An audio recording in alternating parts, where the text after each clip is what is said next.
Let's be honest, when was the last time you warmed up? And I'm not speaking about shit like this. Whatever this might be or what this is called.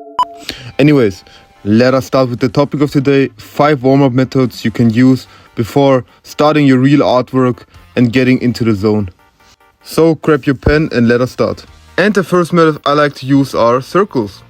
Yes, that's it, basic circles. I know it sounds very simple and basic, but what do you have to do when you start? We'll have to start from square one. Or should I say, circle one. And they don't have to be perfect, they just have to be basic circles. First try it, you don't have to make it perfect. Wait. Circle? Whoa.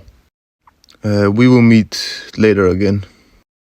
Draw them in every size, small, large, medium, how you like, how you prefer, and just get warm with it. It just don't have to be perfect, it's just a warm-up, like I said 3 times, and that's it. That would be the first warm-up method I like to use, and you can too.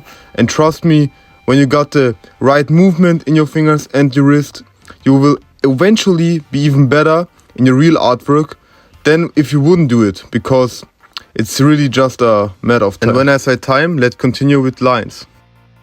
Alright, I'm not Eminem, that was the last time, promised. But what isn't the last time is the line warm-up. That means simply do lines in the same size or do them bigger and bigger with every line you make, because it's a great practice to get in the right feeling on drawing lines in the right size.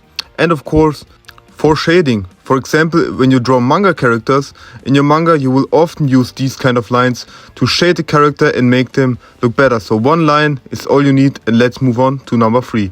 Let's start with forms. You're doing squares, triangles and circles. And I gotcha.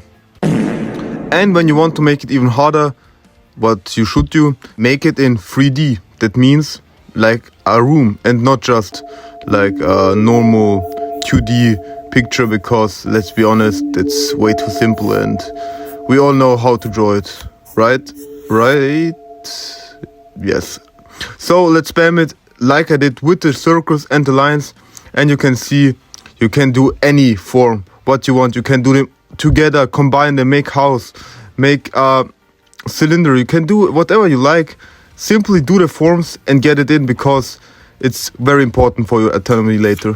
Now let's move to the 4th one of my favorites, quick character sketches. Yes, just simply do some quick random character sketches out of your head, or you can do some random real life characters or just buildings or anything. Just do a simple quick sketch of anything you want. This will get you into the zone for your real artwork, and it will reduce your stress levels because you don't have to make it good. And at the same time, you warm up your proportions and your autonomy, so you will get it right on your real artwork. And it can be really fun. Now let's go to number 5, the last one, weaker hand. And yes, I know what you think. How should I do it with my left hand? Or of course the opposite when you're a left-handed person.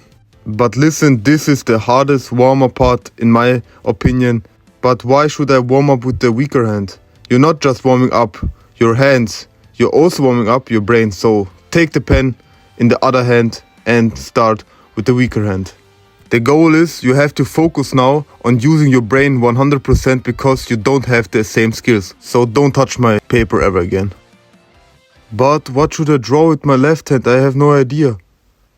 Just grab something random in your room like I did. I don't even know where I find this lightsaber, but I just took it and put it in front of me and started drawing with my left hand.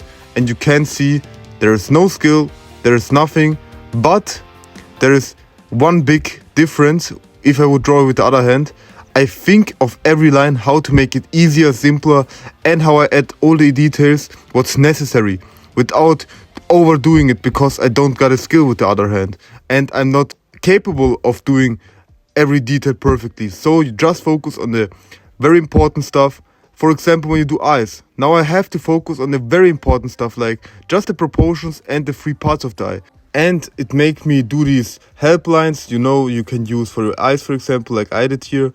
And you just get it right done. And you don't overcomplicate it, because you don't have the ability. But anyways, now take it with your stronger hand. Bye bye. So anyways, that was it with this tutorial. and I hope you like it. When you in fact like it, leave me a like, subscribe to this channel, and maybe write me in a comment what you want to see next. And keep in mind, go and create the art. Go warm up and then let's start cooking. And if you liked it or want to support the channel, visit my website, links in bio. There can you find my supplies, my equipment, or maybe even support me on my Patreon account. That means maybe you want some artwork designed from me for you, or my own manga that's coming soon, maybe in some years, or some fresh new keychains or anything else to support this channel and support me. It's up to you, so how you prefer it and like it. And when you like this video, in fact, leave me a feedback, a comment, subscribe, like this video, would mean the world to me. Really, I try to put everything in these videos that I can. And with that said, peace!